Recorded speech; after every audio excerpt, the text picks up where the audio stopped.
Hello there. My name is Veronica Scheyving, and I just love reading books.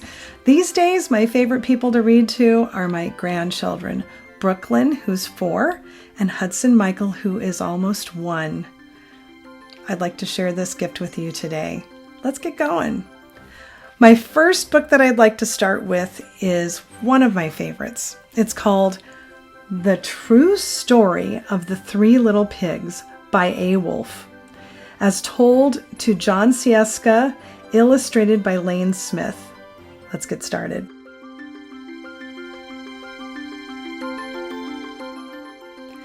Everybody knows the story of the Three Little Pigs, or at least they think they do. But I'll let you in on a little secret. Nobody knows the real story because nobody has ever heard my side of the story. I'm the wolf, Alexander T. Wolfe. You can call me Al. I don't know how this whole big bad wolf thing got started, but it's all wrong. Maybe it's because of our diet. Hey, it's not my fault wolves eat cute little animals like bunnies and sheep and pigs. That's just the way we are. If cheeseburgers were cute, folks would probably think you were big and bad too. But like I was saying, the whole big bad wolf thing is all wrong. The real story is about a sneeze and a cup of sugar. This is the real story. Way back in Once Upon a Time, I was making a birthday cake for my dear old granny. I had a terrible sneezing cold. I ran out of sugar. So I walked down the street to ask my neighbor for a cup of sugar. Now this neighbor was a pig, and he wasn't too bright either. He had built his whole house of straw. Can you believe it? I mean, who in his right mind would build a house of straw? So of course, the minute I knocked on the door, I fell right in. I didn't want to just walk into someone else's house, so I called, little pig, are you in? No answer.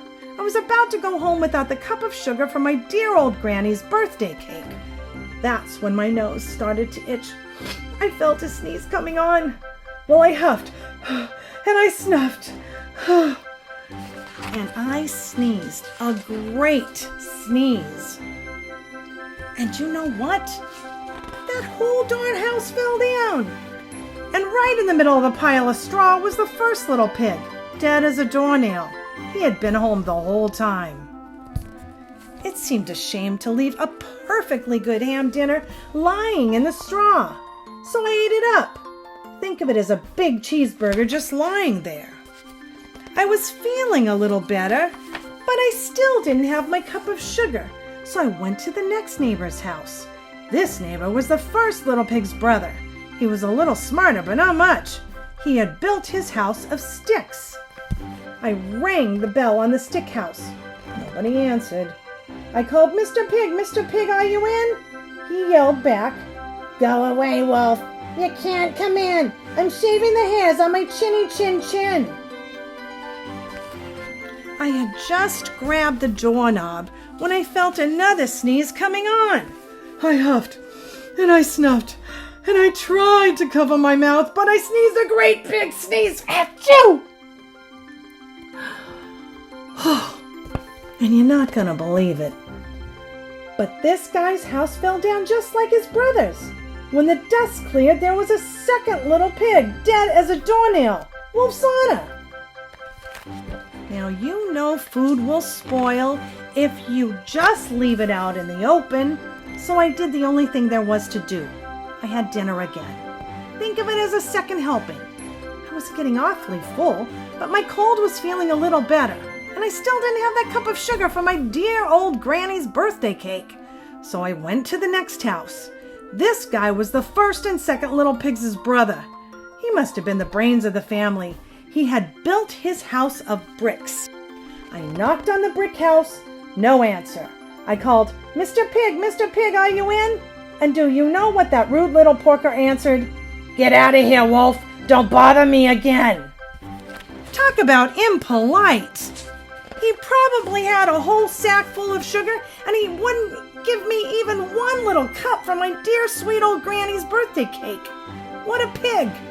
I was just about to go home and maybe make a nice birthday card instead of a cake when I felt my cold coming on. I huffed and I snuffed and I sneezed once again. Then the third little pig yelled, "And your old granny can sit on a pin." Now, I'm usually a pretty calm fellow, but when somebody talks about my granny like that, I go a little crazy.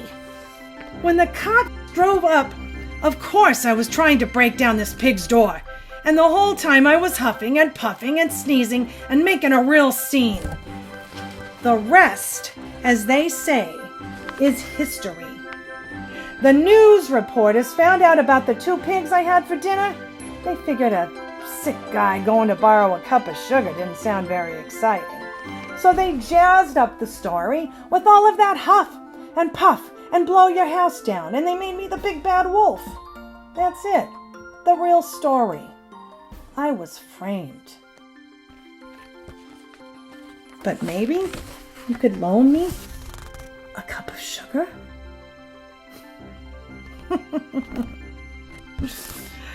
Well, that's an original book, and I love that story. It's one of my favorites. I hope that you enjoyed it, and I hope that you remember that reading is fundamental in everything. Now, kids, listen to your mom and dad when they tell you to go to bed, and I will see you the next time I have another fun story to read to you. Bye-bye.